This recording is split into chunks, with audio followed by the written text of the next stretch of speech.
Welcome to Casual Swinger. If you're under 18, the following podcast is not appropriate for you. The subjects and language are for mature audiences only. If you're not mature in nature, just make sure you're old enough to vote. We don't take ourselves seriously, ever. No guarantee is given regarding the accuracy of any opinions or statements made on this podcast, our website, or our blog. It's all in fun, folks. This isn't Dr. Phil. Now, consider yourself, the listener, properly advised.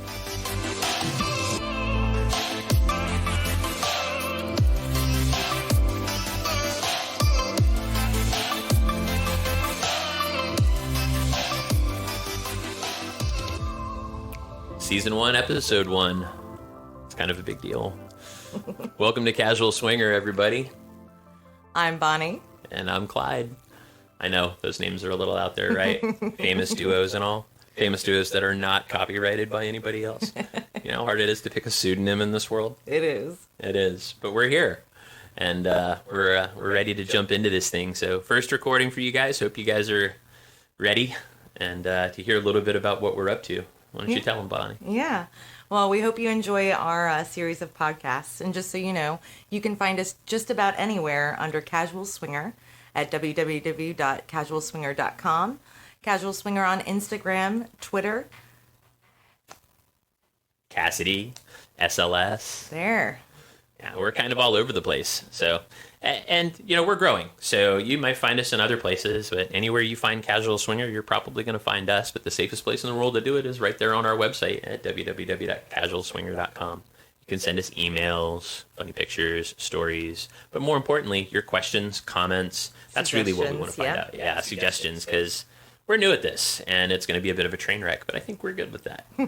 Train wrecks are fun. That's kind of how we bull our way through life. Right. If we didn't fuck it up, we didn't learn anything. Yeah, so right? That's really our MO. Well, let's kick this off. So let's start with, since we're talking about origins here, what is a casual swinger? Oh, wow. Yeah, what is a casual swinger? Well, I think casual swinger is kind of all of us, right? I mean, everybody starts out, and of course, if you're listening to podcasts or you're reading or you're on any of the sites, and we'll just use SLS and Cassidy since those are the guys that we take part in. It looks like everybody's got a lot of time for this, right? Like they're always traveling somewhere, doing something exotic, desire, Hito. Oh, yeah. I get a little bout of jealousy there for the amount of frequency I see some of these people and our mutual friends. They're able to go out and participate and do these things, but... Right, and we tried, right? I mean, we said, we're gonna join a club, and we're gonna go all the time, and we're gonna meet all these cool people, and we're gonna lock our kids in the closet with some granola bars and hope for the best. Right, but don't forget the dogs. Oh well, the dogs let the kids out, and then all hell broke loose. It's true. So don't get smart dogs. But no, it's it really is difficult to make the time to be a pro at this, and I don't think anybody really is. We're all just trying to make the time while we live our regular lives and have vanilla friends. Which, I mean, there's a whole episode there on how to deal with vanilla friends, right? Because they all go, "Why don't you have time for me anymore?" Because our new friends. They have sex with us, and it's awesome. And I don't want to have sex with you. Yeah, it makes it a little awkward at, dinner parties and kids' birthdays. Right. But, there's no doubt about it. There's definitely some awkwardness to it. So I think it's fair to say that this speaks to our lifestyle, casual, when we can fit it in. We've both been... in the pursuit of pleasure and happiness and the lifestyle for, the better part of 11 years now? Oh, yeah, 11 years. Together. Holy moly. Together. Yes, we've been together for 12 years, and we've been in the lifestyle for 11. So that's part of today's story. So what is the title of today's episode? We're like 4 minutes in, and I'm just getting to it, which is the obligatory origin story.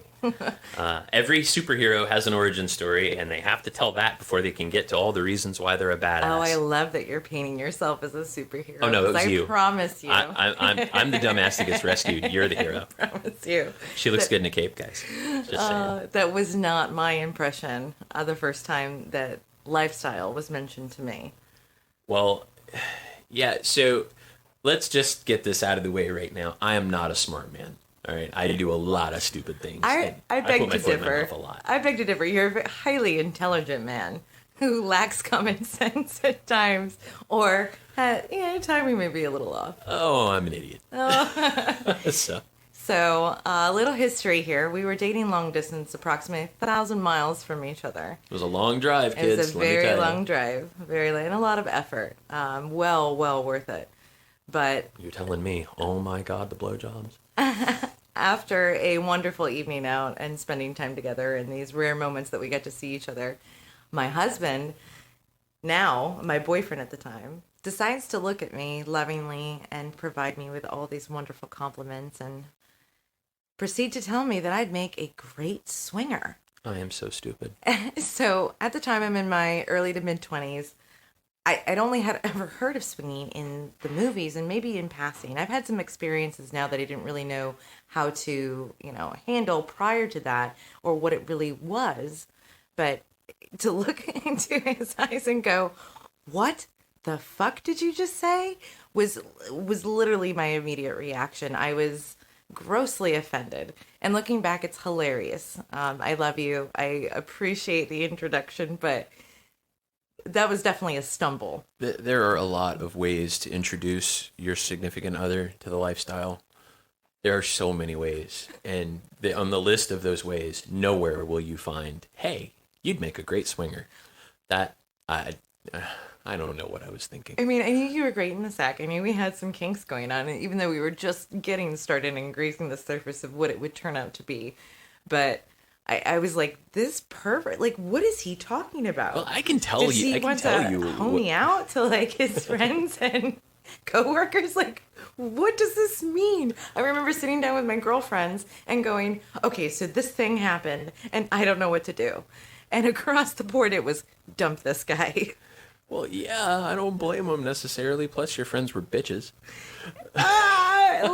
Not open-minded at the time, I will say. I'm only saying I love women, by the way. Yeah. I'm just saying they were making jokes. It was a mixed bag at the time. There was definitely a mixed bag of, the... Oh. No, well, okay, so let's line up the defense for the accused here, because I feel like...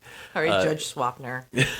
Right? I mean, I feel like it's important that we address the fact that you had lined up a threesome for us, and my friend fucked it up for me by not leaving. Oh, that was a great time. Yeah, it was a really good time. I was looking forward to it. Keep in mind, though, I was so naive to that kind of openness because you were the first real taste of it that I'd ever had as far as conversation and day-to-day life. Now, I had instances like that happened prior, but it was never really talked about. It just kind of happened, and then you pretend like it didn't. Right. So that kind of brings us to an interesting point, right, where I was in the lifestyle prior to meeting Bonnie, and it was a mixed bag for me, right? I had done a lot of interesting things, but I don't think that I had really experienced somebody that was as much fun and as open as she was. And so I was really interested and excited about expanding that part of our relationship, and it kind of led to me opening my mouth at the wrong time. And having been in the lifestyle before, the thing that I wanted to bring to her was the great relationships that you created, because I still had friends that I had met in a previous relationship, and we were still friends. Even though the lifestyle aspect of it had gone away, we were still friends. And that was kind of a big part for her and I, where I think she was a little nervous, because I was very honest with her when we first started dating. I said, hey, by the way, I've done all these things. I've been to Hito, which she didn't even know what Hito was. Boy, that's changed. But home away from home at this point. Yeah, but so it was very weird for me to dump all this all on her at once. But it was so important for me to be honest and say, look, this isn't something that I have to be happy with you, but it is part of who I am and some of these friends that I've had. So you're going to hear stories, you're going to hear conversations that might be a little more open about sex and about life and than you're used to with your friends, because people in the lifestyle, they're a little more open, right? I mean, they these wide open emotional relationships, they're enabled by the lifestyle. They're not because of it, but they're definitely enabled by it. Absolutely, and I think it provides a deeper connection with each other, whether it's your partner or a friend or a partner.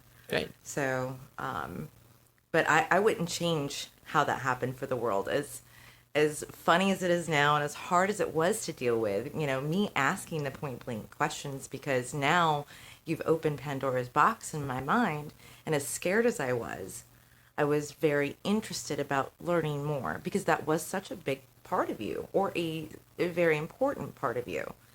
And, to lock it up and throw it away would have been, fatal to our relationship. Oh, absolutely. So I looked at it as an opportunity to really, really get to know you on a deeper level. And I have to say, it's worked out fantastically. Yeah, it's.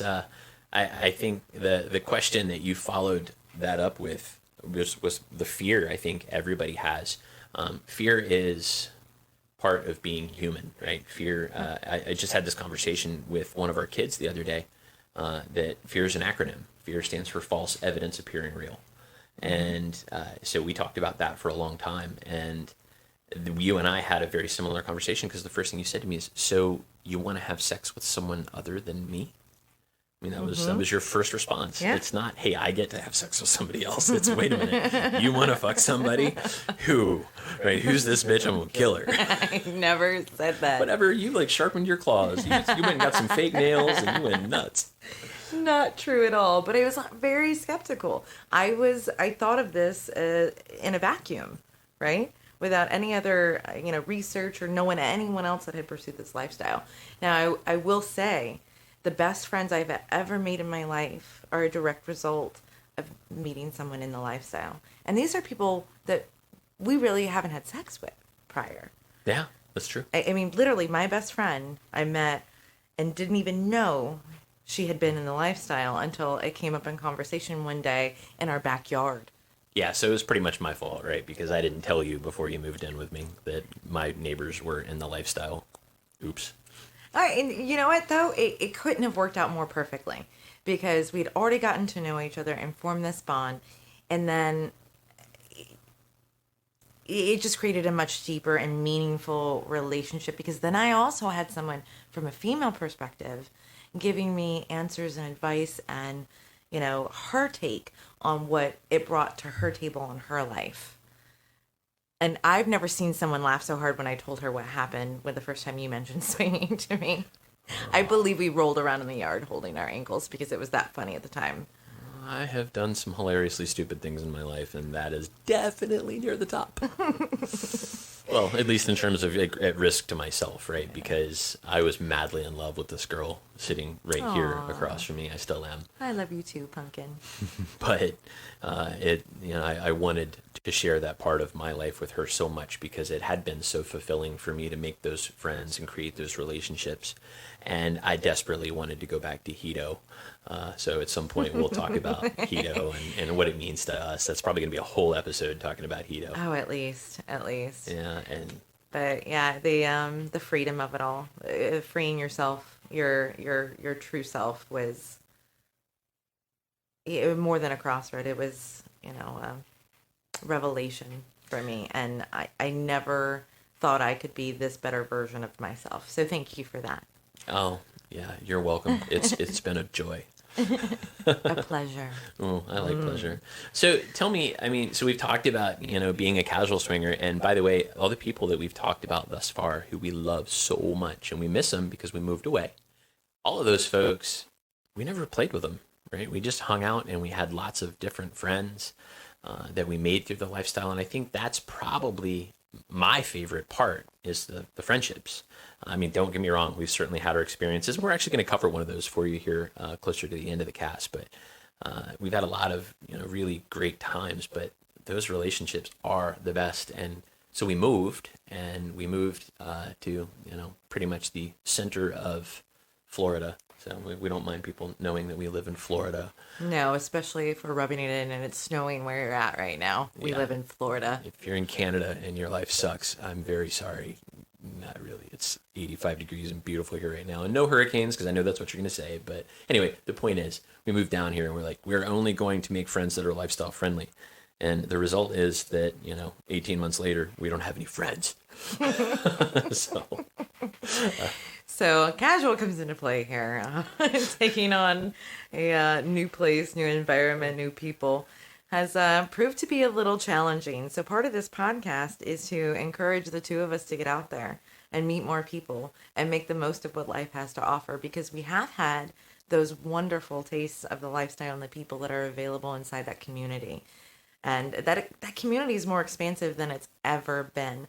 I have to go ahead and give a shout out to everyone that has reached out to us over social media to encourage and welcome us to this podcast community, specifically in the lifestyle and alternative lifestyle. So, oh God, absolutely. Especially me, right? I'm the tech guy. I'm the nerd. I work on the website. I do all the geeky stuff, and I know it's not a positive picture, but I promise I don't look like a nerd. So he does all the work. He does all the heavy lifting. I'm basically Vanna White, or the fly girl in the background. Yeah. So if you didn't know how old I was, I just dated myself. No, you're much hotter than Vanna. She's in a wheelchair now. Pat Sajak looks like Mr. Burns from The Simpsons. He's just kind of standing there looking decrepit and liver spotted. Nothing against liver spots, if that's your thing. But of course, naturally, right? I mean, we moved to this new neighborhood and we're all excited and we try to make some new friends across the street. And the second friends we made, turns out they are in the lifestyle too. They are. That was one of the best conversations, and standing in the driveway talking to, the neighbors across the street about going to this party that they were hosting, the other neighbors, and telling us that, ooh, you're going because you don't know. They're SWINGERSs. They have 2 and 3-year-old children. I doubt they could spell, but the fact that they spelled it out to emphasize the fact that they thought these guys were swingers. My instinct was to take 4 steps back, run into the house, and meet the other neighbors as soon as possible. Exactly. That was our plan. We're like, well, shit, now we have to go just to figure out for ourselves, right? So that was the whole Halloween party for us when we went out to see those guys. And this is last year's Halloween, of course. And again, super cool. We like them a lot. And I think we just went bowling with them last weekend. They're freaking awesome. So we love hanging out with those guys. And I just think it's funny that, we moved to a new neighborhood and the second people we meet are in the lifestyle, which is exactly last time I bought a house. How the second couple I met that lived in the neighborhood ended up being lifelong friends and in the lifestyle. So I think it's meant to be, much like this podcast was meant to be, because we were able to get everything we needed, and much like you and I were meant to be. I think this is all just kind of coming together nicely. I love coming together. I love coming together as well. Yeah, that's a lot of fun, but cue music. The Bukkake song, everyone. Music. But so we're going to take this opportunity to take a quick segment break, grab a drink of water. We're going to come back and jump into our next topic. But that is how I screwed up inviting my beautiful wife into the lifestyle. But 11 years later, sometimes I have to chase her down. She's a bit of a camp counselor, cheerleader. Let's get this party started. Let me go grab my hat and my pom-poms. Is that all you're going to wear? Because that's fine by me. Let's do it. We'll be right back.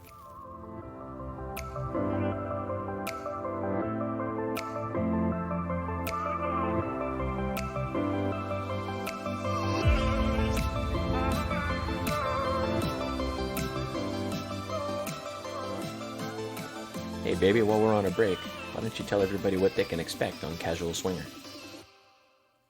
Since we're talking about beginnings and it's our first podcast and we're talking about origins here, let's just set some expectations for our listeners out there. Things you can anticipate from us, Casual Swinger, are stories of our adventures, trips we are taking, trips we've been on, people we've met, parties we're going to, events, all of those, and advice and experiences all wrapped into one. So now back to origins. We're going to kick this off with a story about how I got my feet wet for the very, very first time in the lifestyle. Yeah, that was a good time. It was a great time. Expectations were well exceeded, but definitely not par for the course. That actually scared the crap out of me, right? Because this we hit it out of the park. I mean, we're talking like Barry Bonds crushed it. Her first time going to a club, and I was like, oh no, this is so bad because it's never going to be like this again. This never happens. This is, oh no. And she was having such a good time, and she looked at me with this wild-eyed gaze like a kid at their first time at Disney World, and she was like, this is the coolest, this is the best, I can't wait. We're going to do this every day. It's pretty much the best descriptor, because I stood up and I was like, and again. And I want to ride it again, and I want to go again, and this is going to be like this every time, and I can't wait. And where are my pom-poms? And I guess the best part, right, is that we, like everybody else that has a great experience, I think we screwed like crazy for maybe 2 weeks after. And you're like, we got to go back to the club. We got to get back. We got to do it now. We got to go. And I'm like, oh my God, shut up. We'll get there. But it's interesting. So the way we started this thing, right? I mean, once we got past my stupidity, which we've covered already, is we created an account on SLS, and I'm a part-time writer, so I wrote a profile for us that got a lot of attention, and it was a lot of fun, and it was really captured who we are as casual swingers. Yeah, and that was really fun in and of itself, the taking the pictures and the just descriptors of each other. And oh God, I love those pictures. Our first profile pictures are some of my favorites that I've ever taken, because she put on a little fashion show for me. We had some great lighting, and they just came out so good, and she had these great outfits. And are you getting hard right now? Just little, thinking about it? I can see it in your eyes. I'm a little hard. Like, yeah, very much a voyeur. Voyeur is definitely on my list of kinks, along with a few others. Not that voyeur, I think, counts as a kink, but it definitely, yes, All right. I like to watch. So we digress. So we have this profile, and we meet a couple, and we're all having great conversation. They seem like a lot of fun. They're semi-local, and it happens to be there's a club halfway between each of us, because it was quite a distance at the time. Oh, we sucked at that. Remember, like when we first got into the lifestyle, everybody we met, they were 500 miles away. Yeah. I was like, what the hell? And they need to grow wings. Well, it turns out the part of the Mid-Atlantic we lived in, it was Puritan, I guess, and there are no clubs allowed in that state. The only thing you have is hotel parties and private parties in that state. So we had to make the trek. It was at least 2 hours. So there was commitments there and planning. PA. Yeah. All right. So I mean, and there's no shame in giving these guys a shout out. Our first experience, real live experience, was at Taboo, thanks to a couple we met on SLS. Yeah. But we didn't plan to meet them there. We just happened to be there at the same time. And it was hilarious because we had talked about meeting there at some point, but hadn't really pulled the cord. They came up to us. They were like, hey, you guys are blah, which, by the way, our first profile name is a no-no. We're going to get into profiles in another cast, but our first profile name was so bad. Not today. I can't go there today. And it's all her fault, just so you know. Yeah, I fuck up too. So, but they came up and said, hey, you guys are blah. So I said, yeah, you guys are your username. I don't want to out them here because I'm not trying to be rude, but it does make a bit of a point that, they told us their username, and I said, well, what does that mean? And they said that their name, they kind of described the definition of the word, and if I give it to you, it's obviously going to out them, but they misspelled it. They misspelled it grossly, badly, in every conceivable way, hence I didn't know what their username meant. But I think it brought a level of charm to that conversation, right? It broke the ice, it opened up that conversation, and before we knew it, we're surrounded by 10 or 12 people. We're all laughing, dancing, clothes are coming off, we're drinking.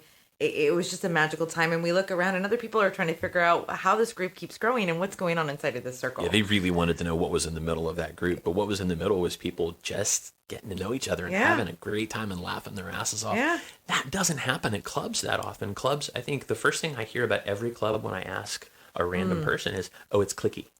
I think every club has got that reputation for some reason, because once you get to know people, you go there, you see them, and you talk to them. Right. That's not a clique. Right.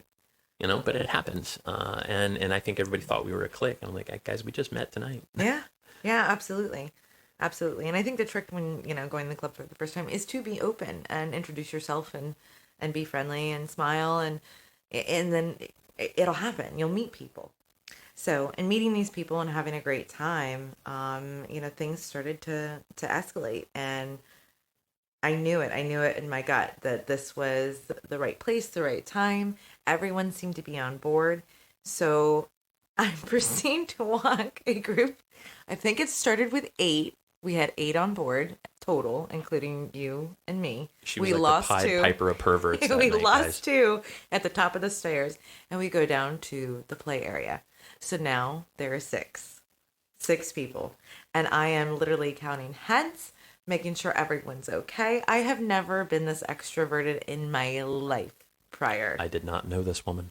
Yeah, it was liberating, to say the least. So we get a room, and we all proceed to go in there and have a great time. One of my favorite memories is me lying on my back in the middle of this bed, and 5 sets of hands all over my body. Like, I still fantasize about that today. Can I watch? Yeah.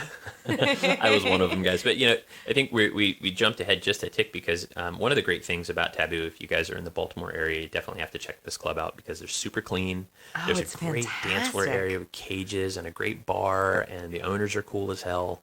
So definitely a shout out for the folks at Taboo. Oh, absolutely. Their downstairs area, which is named after Vicky, one of the owners. I'm pretty sure it's Vicky, if I remember. Yeah. It's in that whole play area. They have all of these rooms, and at first, right, as a new swinger, I think one of the things that you were kind of shocked by was all the different styles of room. Right, they had the like the gynecologist corner. It looked like a doctor's office. They had a bondage room. The bondage room. I was like, what are all these magnificent apparatuses that are here, and they're semi-frightening, and what do you do with this? Like, I wanted an entire education. They're like, we're having a seminar in 2 weeks. You have too many questions for one evening. You'll have to come back. And they had a theme room, and the room that we ended up in was actually an exhibition room. Yeah. That had a big, wide open Which panoramic I didn't window. know at the time when I picked the room.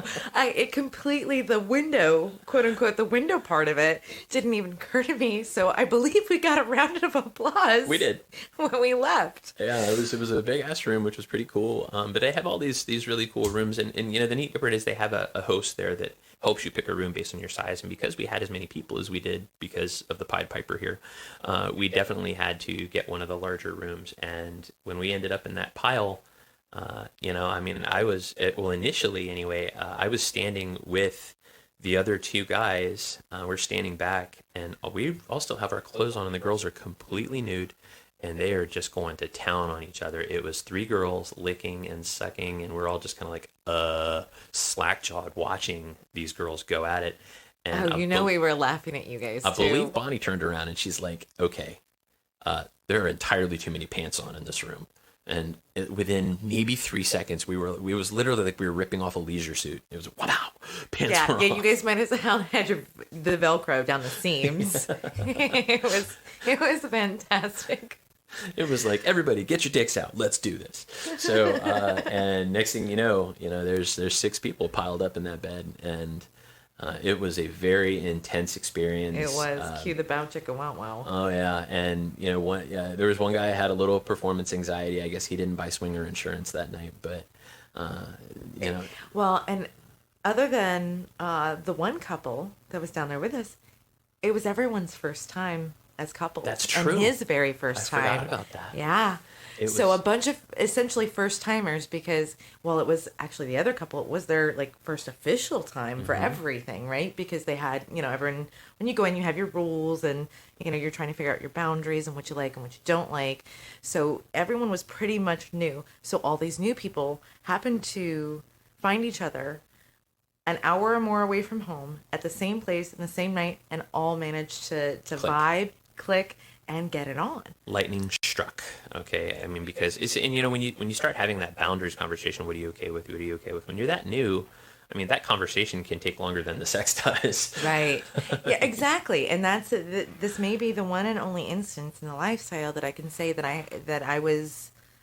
I've been able to perform in such a short amount of time, because typically speaking, it's very hard for me to feel confident, secure, and gauge my level of interest to what I'd like to do with this person if we're going to pursue that in one evening. Now, today it seems preposterous, but I think with all the build-up and all the talks we've been having about it and knowing these people from online, I think it helped kind of, for lack of a better term, pop my cherry and push me over the edge. Right. Well, in that experience, right, and we're just talking about hands and touching and kissing and oral, and there was no penetrative sex. No, not that night. No, there was, just not at the club.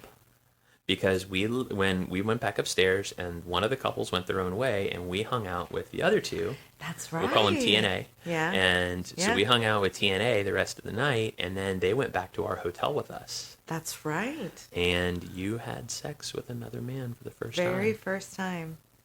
You did. That was the first time I forgot that was all in the same night. It was all in the same night. Wow. We were up till 5 a.m. We were so tired. I don't remember sleeping that night, to be honest. Oh, I remember so at breakfast, I was still bouncing. I was still bouncing. Yeah, you banged Not me too more hard, because I times. think I was a little sore. Yeah, he did some work. Yeah, well, so did you. So. But yeah, I mean, so why we bring that first time up is talk about setting the bar right? Setting expectations. Holy shit. She looked at me the next day, of course, like I said a little while ago, look, we got to do it again. I'm wide-eyed, like, this is the coolest thing ever. And I'm like, look, that is probably never going to happen again. Yeah. You literally have to try to make that happen. Yeah, it was so freeing, though. Like, I just wanted to rip every piece of clothing I had on my body every time I had it on and run through the streets screaming, I love swinging. This is awesome. And I've heard some not so good first time stories, so I'm very grateful and feel very fortunate that mine was, fireworks at, the land of the mouse. Yeah, or, I think in any alternative lifestyle, which at some point I think I'm going to be blessed in my lifetime to not have to refer to this as an alternative lifestyle, because it's not alternative. It's who we are. And it's who I've always been. I mean, the first time I ever took a swipe at something that was lifestyle related, I was 16, 17. Mm-hmm. So, I mean, I've been this way my whole life. I've never had a jealous bone in my body, which is one of the things that, that night in the club we all talked about. Yeah. Do you have jealousy issues? Because I think as a lifestyle person, that it amplifies the good and the bad about your relationship. Oh, absolutely. I think everyone is capable of jealousy. I think that's part of our human nature. It's how we deal with it that's the most important part. Oh yeah, and being able to identify that that's what you're feeling is pretty tough. I can tell you that there are people that I've known in my lifetime, including my wife, that just think it's impossible for me to get jealous. I promise you, it's not. It is not impossible for me to get jealous, but I have to remind myself of who I am and who we are. And then I just get in the moment and try to enjoy you doing your thing, whether it's watching or hearing about it later. That's fun for me. And so we've done a lot of things in the 10 years that's passed since then, but not nearly as much as somebody might think. Yes. We do take breaks. We spend time on each other. We have date nights. We try and do kinky things together. Sometimes it's just, coming up with fun things to talk about. Those things that you do, I think that they're fun to go back and reminisce on them. I mean, the way we're looking at each other while we're doing this, we're like, wow, that was so cool. So it's pretty neat, and so the question I think I would pose to you that I'm curious how you feel, and I think our listener, we might have one, our listener might be, You're so negative. Be optimistic. Thank you, everyone who's out there listening right now. Right? But it's our first one, so as many as we can get. But, they're probably interested to know, when it comes to jumping in, what stopped you? What made you not want to, and what made you want to? My own body image and insecurities about myself, my personality, or my level of intelligence, or kind of like what you feel after a breakup and you start dating again. Those are the types of insecurities I was feeling, like just, what if people aren't into me? What if I'm not this enough? What if I'm too much of this? What if I'm not good at it? What if there's, someone falls in love with me? Or there were so many things running through my head at the time. I didn't know basically my ass from my elbows and how to deal with all of those emotions, but segregating, compartmentalizing, and like dealing with them one-on-one and talking about them and having that open line of communication really helped. So that was the not so good things, right? What made me want to was that sense of adventure. Something I learned about myself is I love the opportunity to have a new experience in life. And that scales across every facet of my being, whether it's traveling to a new place or maybe trying a new kink or, something of that nature. Right. So well, that's actually something we talked about. That was a big part of the appeal for me. Yeah. Remember when we had the conversation when you said, look, I love trying new things, but what if I'm a hit it and quit it? What if I just do it once and I'm like, okay, did that and I don't ever want to do it again? Are you going to be okay with that? And this is a conversation she had with me. Are you going to be okay with if I do it once and never want to do it again? Yeah. What if it's not my thing? What if I don't feel as strongly about this as you do? That was a big concern because I didn't want to take something away from you that you enjoyed because I did not. And I didn't know what the solution was. And so when we talk about how incredibly foolish and silly it was for me to approach it the way that I did, it was really refreshing for me to see her embrace the opportunity, the ideals that I was talking about, and not just see it as me wanting to sleep with somebody else, because that definitely wasn't the case. And yes, I brought it up, and I know that probably happens more often than people would like, but when that usually happens, it's usually a dude that just wants a three-way, right? And yeah, I didn't know. I didn't know at the time what the angle was on that or what it was. So it was get equal off balance of poor timing and very, very raw delivery right of the raw subject matter, and just be naive. So I think you've always thought it was a little, I don't know, out of the box that I get off more on what you do than what I do. not as much today as then, Yeah. because again, it was all new. Yeah. But that's also part of the excitement, that nervous ball of energy that you get when you're about to do something that you maybe have a little bit of, reservation or fear about. I attribute it to, the twinge before you jump out of a plane when you're going, skydiving. I've never been and I never will go. That's probably the closest I will ever get, because I don't do heights. I digress. But I love that part of it. Would you do it on a plane? Would you go up in the plane if you could bang it out? I would totally get in the plane to bang it out, but I'm not jumping out of my own free will. I mean, if the plane's on fire and that's my only choice of exit and potential survival, then game on. Give me a parachute, motherfucker. Let's do this. It's the fastest non-incendiary way to the ground. Exactly. But yeah, I love that part. And that was part of the appeal moving forward for me as well, is finding, those different parts of me and what I like, and boundaries, and new fetishes and kinks, and people. People are fantastic. There's no two alike. We wrote our own wedding vows, much to the pleasure of the people that came to our wedding. We keep hearing that our wedding was the funniest wedding they'd ever been to, and they had more fun. And the shortest. It was like 9 minutes long. Yeah, 9 minutes. Beat that, guys. I can't wait. You can't even beat that shit in Vegas. But we wrote our own vows, and we didn't put anywhere in our vows that we promised to be faithful, because we have no intention. Or obey. Oh, God damn it. I tried hard to get obey in there. I know you and did. I even went so far as to say obey your master, but there's no way that he would do You. it. Yeah, my best friend was our officiant. So if you heard a bleep just a second ago, that's because she used his name. But I've done it to her like 3 or 4 times in the last 37 minutes. So my apologies. If you hear the bleep, that's what it's for, because it's our first time. It's a train wreck, and there's going to be a few bleeps here and there. We love our train wreck, though. This has been fun for us so far. Yeah, this has definitely been a lot of fun and a learning experience for us. Listen, before we jump to our next segment, feel free to reach out to us on the web at www.casualswinger.com. Send us your feedback, comments, and questions. You can find us just about anywhere under Casual Swinger on Twitter, Insta, SLS, and Cassidy.com. Yeah, we want to hear about your first time. We want to hear about your experiences. And, if it's a good one, we'll probably talk about it, because I think everybody's got a story, right? And we like to keep it positive around here. So tell us how much fun you had, and tell us what it meant to your relationship, especially if you've been at it a little while, whether you're a first timer, a third timer, or a 300th timer. It's all about you here, right? Definitely. And if it didn't go so well, please tell us. We love to find the funny. Well, please tell us what you learned from it. Absolutely. Right?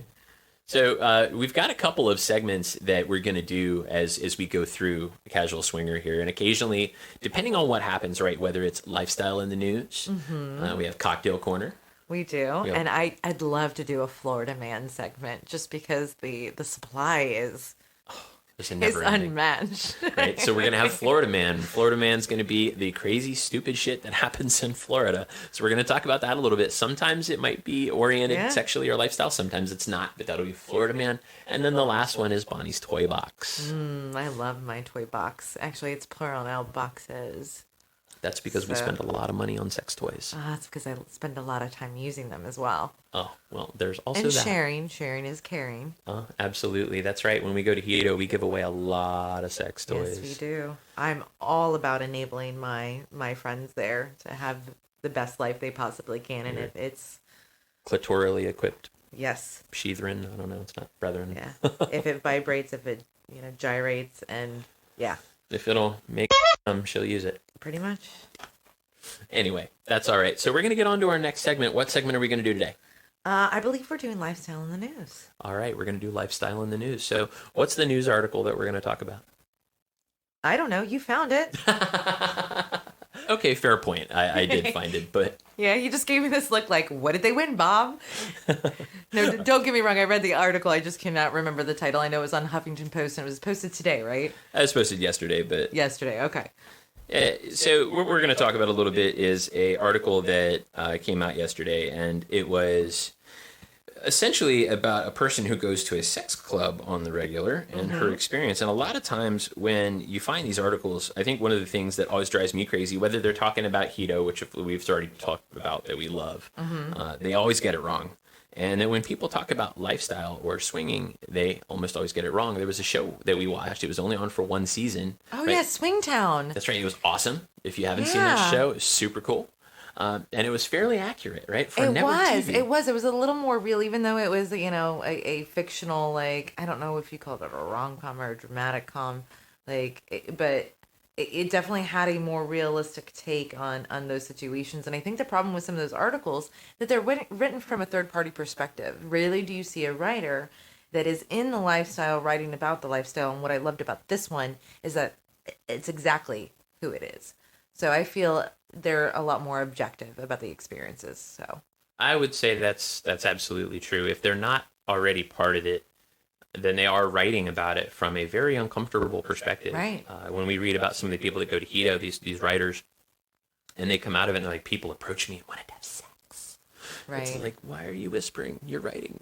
But they do. They write about it from this skewed perspective. So I want to give Huffington Post credit for starters by finding a stringer that was in the lifestyle and in publishing this article from a perspective, first of all, from a woman's perspective, which I think there's far too little of that, because there's a lot of people that have this perception that this is a male-driven lifestyle, and I don't think it is. But she attends a sex party in New York City every month, and here's what happens there. That's their headline. She's a very beautiful woman. If you haven't looked at the article, check it out. Her name is Spencer Jones. Yes, yeah, a great writer, very descriptive.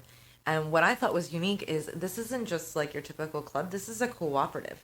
So the location changes every month. They have different rules as far as, who can attend. Membership, just like clubs, is a little less for couples and single ladies.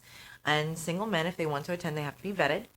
And they cannot play alone. And what I thought was interesting about that article as well was that they cannot go back into a playroom without a woman. And she said woman specifically. Well, so I found that interesting. So we're going to send her a message later today, and I'm going to see if there's more detail there. Because this is just is this a more like traditional like relationship when you think about it, couples, man and a woman? Are they not open to the LBGT community in this one? Yeah, there's a lot more letters there that we missed, and honestly, oh yeah. I apologize for that. Yeah, it's not that we aren't inclusive. It's that honestly we just can't remember them all because we're. So yeah, I may be going down a rabbit hole on that one, but I thought it was are. very, very interesting that it was specifically stated that a single man or a man in general cannot go back to the play areas without a woman. Right, that is very strange. It's very strange. Which I bet they probably don't even mean anything by that. I bet that may be a slip. You think up. it was just like the way it was written? They maybe an accompanying. Yeah, because our experience has been very inclusive. We met lesbian lifestyle couples. Oh yeah, right. We've met a couple of gay lifestyle couples. So and a few triads. Yeah, a couple of triads. Yeah. So we've met a few of those. And matter of fact, I just followed a lesbian lifestyle podcast earlier today. Yeah, that they podcast about their lives as lesbian podcasters. Love it. And lifestylers. So I thought that was super cool. But I think that's a really interesting take because I missed that completely. And that's why we love doing this kind of lifestyle in the news to read about this. Because my take actually, she posted that essentially most places you go are male dominated, and the way it was written made it seem like most clubs are male dominated, and that that it was this cooperative, and the way that this party is structured is that the women are more have more freedoms or feel safer than they do inside a traditional club atmosphere. And I'm torn because I've been places where I don't feel as comfortable.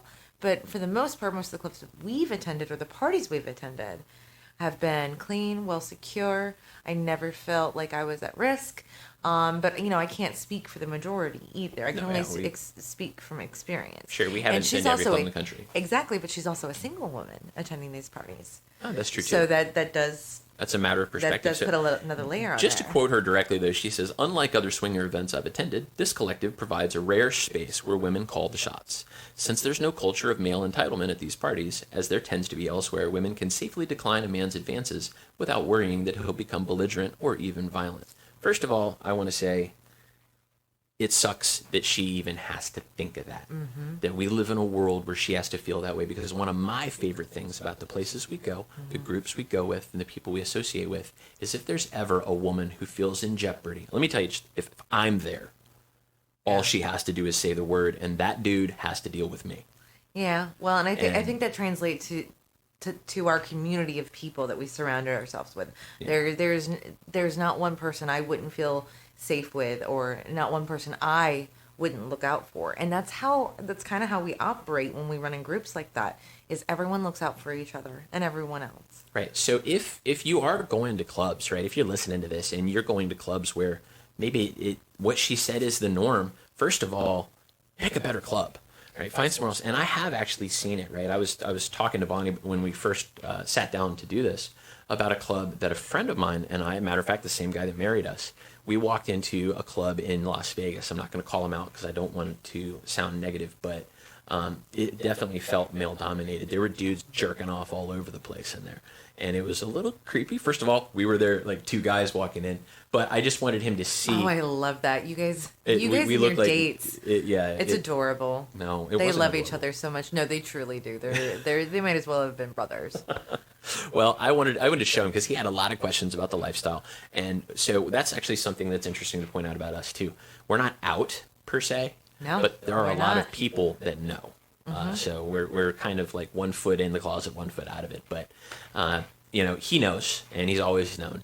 And so I said, well, let's just pick a club here in Vegas, and I'll show you what it's all about. I mean, and it turned out these clubs allowed single guys to come in. I think we paid $100 a person for me to show this to him because it was incredibly expensive. And I'm like, okay, that's the norm. Single guys pay more. And we go in, and they had, it was really cool, right? Like all kinds of vegetation and like it's growing in this place, and they had different rooms and bondage and rooms and all kinds of, just like your normal club. Are you sure it was vegetation growing there? I didn't touch it. Okay. I don't know what was just making asking. it grow. I've never been there. It was really dark, and what I noticed was there were more guys there than couples or women by a lot. And so I kind of get where she's coming from if that's been her experience in New York, which is her frame of reference. Her frame of reference is a place that used to be called Plato's Retreat, which is a legendary club. Oh, that's old school, yeah. Yeah, legendary I've read club. stories about that place. Everybody has, right? Big, giant 70s stashes, unprotected sex, all kinds of god-awful things. So I get her perspective from there, but I'm worried that her perspective is more from this male-dominated world that has treated her badly on some level, and I hope that the lifestyle community and the swinging community helps fix that perception. Yeah, maybe we're reading a little deeper into it, but yeah, there's got to be a jump-off point for that perspective that she took. Sure, and that I think so too. Yeah. But I did enjoy the article very much because I think her. what she did, good for her, definitely. First of all, she's screaming hot. She goes to these clubs. She's having a good time, and she did not paint this in any kind of a bad light. She painted it as empowering. She painted it as sexy. Mm-hmm. And she's very thorough. Like it was almost, it was like she's definitely a journalist. Like I don't know much about her background, but the girl can write. Yeah. And she's thorough, and like you can, when she describes things, you can like see them and you feel like you're there. Absolutely. So the cool part about this is that it really does paint a very wide picture of these sex parties that she goes to and what actually happens, right? So it turns out she's a creative writer. She's got a creative writing degree from Ursinus College in Oxford. So no shit, she can write. She went to Oxford. All right, I may have a little crush going on now. Yeah, me too. Have you seen these? Anyway, but that's rude. But the last thing she says. And this kind of goes to the theme of Casual Swinger and why we wanted to do this in the first place. And it's why I wanted to make our first podcast end with Lifestyle in the News, and this article in particular. She says, "The lifestyle has indelibly changed me, and my only regret is that I didn't discover it sooner. Amen, sister. Right, so that's Lifestyle in the News. Check that article out on Huffington Post. I think it was a lot of fun, and I really enjoy hanging out with my wife, obviously. Oh, I love you too, Clyde. Yeah, it's one of my favorite things in the world to do, besides Fucking your wife? fucking my wife, yes. Your wife loves it when you fuck her. A lot. So if we can encourage you guys to do anything, it's make some friends, have some fun, and make sure you catch up with us next time on our next episode, which will be episode 2 of Casual Swinger. And make sure to send us your feedback at where, Bonnie? www.casualswinger.com, or find Casual Swinger on Twitter, Instagram, SLS, or Cassidy.com. Well, that does it for episode 1 of Casual Swinger. Thanks for joining us, everybody. Yes, thank you, and we look forward to seeing you again on the next episode. That's right. We'll see you next time.